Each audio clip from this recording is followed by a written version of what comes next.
Hey guys, welcome to another episode of The Honest Take. Curtis here, and today we're talking about the mid-season finale of Season 10, Episode 8, titled The World Before.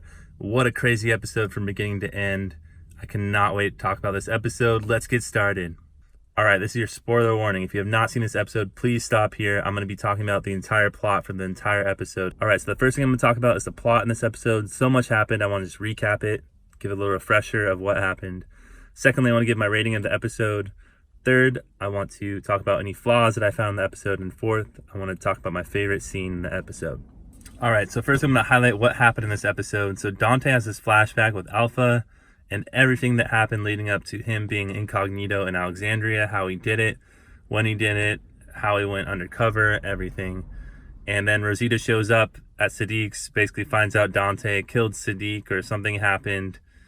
Dante pulls a knife on her. She puts Coco down. They get in a scuffle. She stabs Dante. She then kills a walker, which she doesn't know is Siddiq, and realizes it's Siddiq after she stabs him. And you can tell she's pretty heartbroken. And then she kicks Dante more and beats him up. Then Dante's tied up and he's basically in front of the main council group in Alexandria, and they're asking him questions, and he says something really inappropriate. Rosita kicks him off the bed, and he's tied up so he can't really move. Then Aaron walks in, and he's kind of shocked and wondering what's going on. And then he's even more shocked to find out what Dante did to Siddiq and that he's a whisperer, and it freaks him out. And it freaks everybody out, but it really freaks out Aaron because you see it in the moment where he finds out. Then he tells him about what Mary told him where the hoard was. And then Aaron also tells him about how Gamma, also known as Mary, told him where the herd was. Daryl asks Carol what happened with Lydia out in the forest, and Carol says, I don't think she wants to be found. And Daryl says, are we talking about her? Or are we talking about you? Roasted. Dang, Daryl doesn't seem happy with the way that Carol is acting, and I don't blame him. So then we see Michonne in that group and Judith. They're kind of headed towards Oceanside, and the tracker in that group notices that there's a track of trails for one human being on their path, and they get a little freaked out, but they're not worried because the whisperers are usually in a pack. So then Luke and Judith are jokingly conversing, and Luke is kind of convincing Judith that there's an awesome library ahead, and then Judith begs Michonne that they can go to the library, and they do. And in there, they're looking at all these books and stuff, but then Luke runs into trouble with some walkers, and he's trapped, and he's stuck. Then he's saved by this random stranger who comes up and stabs a walker. But then the stranger leaves his backpack, so they don't think he's a whisperer. They think he's just a rogue survivor. Then also in the library, Michonne gets a radio call and receives it. And after Luke is saved, she lets everyone know that she got information that Siddiq is dead and they have to return home ASAP. Back at Alexandria, there's a nice memorial for Siddiq. Ezekiel is even there, and Carol and him talk, and it's kind of awkward. Rosita goes outside the walls to go ham on some walkers. She's just really angry and upset. And then she kind of struggles and goes in to a PTSD episode or something and can't kill one because she flashes back to killing Siddiq as a walker, and it makes her hold back from killing a walker. So then Eugene comes out of nowhere and saves the day, which is kind of funny. So Gabe is watching tape of Dante because it looks like now their process of taking people in is basically interviewing them on the video camera, just like they did from the beginning in Alexandria. They do the same thing. Gabe can't seem to find anything wrong with Dante or his interview, and he's just sketched out. He can't figure it out how they missed this, how they let this slip through the cracks, and he's just kind of beating himself up about it. And Rosita is kind of talking to him about not being able to kill a walker, and they're kind of going back and forth. Rosita doesn't think that he's listening to her, and then Rosita says this: maybe Dante was right. We are not as strong as we think we are.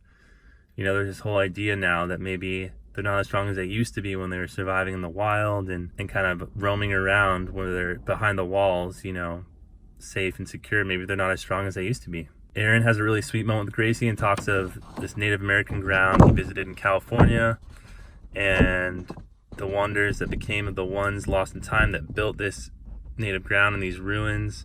Aaron then mentions to Gracie that he was one of the first people at Alexandria before they knew what it was going to be, and he wonders what people will think of Alexandria or what will become of them one day. He then talks about how he wonders about that time in the ruins in California a lot. It's kind of like a parallel between Alexandria and the ruins. Will Alexandria become a ruin, or will it be a thriving place that survives over time? Gabe goes to visit Dante in the jail cell, and you can just tell he's getting under Gabe's skin, or he's Gabe's getting irritated, and he just starts going ham. He cold blood murders Dante in the jail cell. It's pretty nuts. And then Gabe leaves the jail, and Rosita sees him, and she knows something's up. Then Michonne warns Oceanside of people like Dante, basically other incognito whispers they need to watch out for and be cautious of. And while they're at Oceanside, the man that saved Luke shows up, and he's trying to get somewhere or something, but they mentioned something like he had stole things before or was trying to get into their camp the night before or something. Basically that he was hanging around. While he broke through, he also let in walkers, it looks like. So there's walkers everywhere. People are killing walkers. Then Michonne yells for Judith because she can't find Judith. Then you see Judith sneak up and strike down this mysterious man with her katana. And then Michonne shows up, and she's like, good girl. And it's like a cool little, mother-daughter moment they have there. And then they start learning more about this guy whose name is Virgil, and that he's looking for supplies for his family. And we find this out when he wakes up by a campfire next to Michonne and next to Judith. And he offers to help them out because he heard about them talking about enemies, and he offers to give them weapons in return for helping get him back to his family on this island that's not far away. He says there's some weapon they have that could take out their enemy. Michonne is really intrigued by this offer, and you can tell she's thinking about it. So then back in Alexandria, there's this covert secret mission type of group that forms.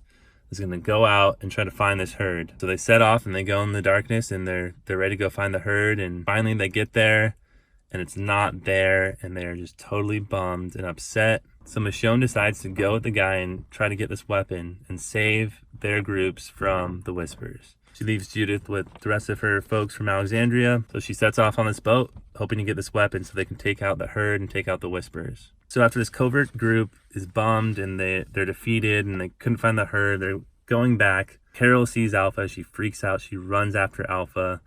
Alpha is clearly leading them into a trap or just setting them up for some kind of failure. And there's walkers that start to come out of nowhere. So Daryl falls back. So we follow Daryl last, but basically we go through this cave, and then he falls down this chute and this trap on this platform that's in a bigger cave with a bunch of walkers. It looks like the big herd, and they're trapped inside this big cave with the big herd. And that is the big cliffhanger of this episode. Boom, what a great episode. So much happened. I'm going to give this episode a 9 out of 10. I really enjoyed watching this episode. I feel like a lot happened. It was very satisfying. Even with the cliffhanger at the end, I really enjoyed it and cannot wait for the rest of season 10. Once again, Angela King, you're killing it. I feel like that's all I say, but it's true. The story and the plot of this season is fantastic. Cannot wait for more. Flaws in this episode. I can't think of any. If you think of any, let me know in the comments, but there was none in my opinion. No flaws in this episode. And my favorite scene was a scene I didn't mention in the plot and the highlights of this episode, and that was the scene between Carol and Daryl. And they had a sweet moment, again, one that I think we've been waiting for. And basically Daryl is saying to Carol, like, hey, you haven't been the same since you left the boat, since you came back. You know, if you're going to tell anyone about what's going on or what you're thinking, you tell me. Daryl seems to be very irritated with Carol because she seems to want to be going after Alpha so bad. She's not conscious or clear or aware of, what's going on, or she's putting people in danger, and that's what ends up happening at the end of the episode. But this is before, and he kind of warns her, like, hey, like, she's gonna die. Like, we're going to get her, but you don't need to die in order to kill her. They have a sweet moment. They hug it out. That was my favorite scene because, we really see that sweet and intimate of a scene between those two, even as a level of friends, have that moment where they could be real, because Carol isn't really sharing anything that's going on with anybody, and Daryl's saying, hey, if you're going to tell anyone, you need to tell me. I thought that was really cool. Once again, what an amazing episode. What a great first half of season 10. What an awesome mid-season finale, and I cannot wait to see the rest of season 10. Hit that like button if you enjoyed this video, and subscribe for more of the Walking Dead content coming your way. Thanks for watching, guys.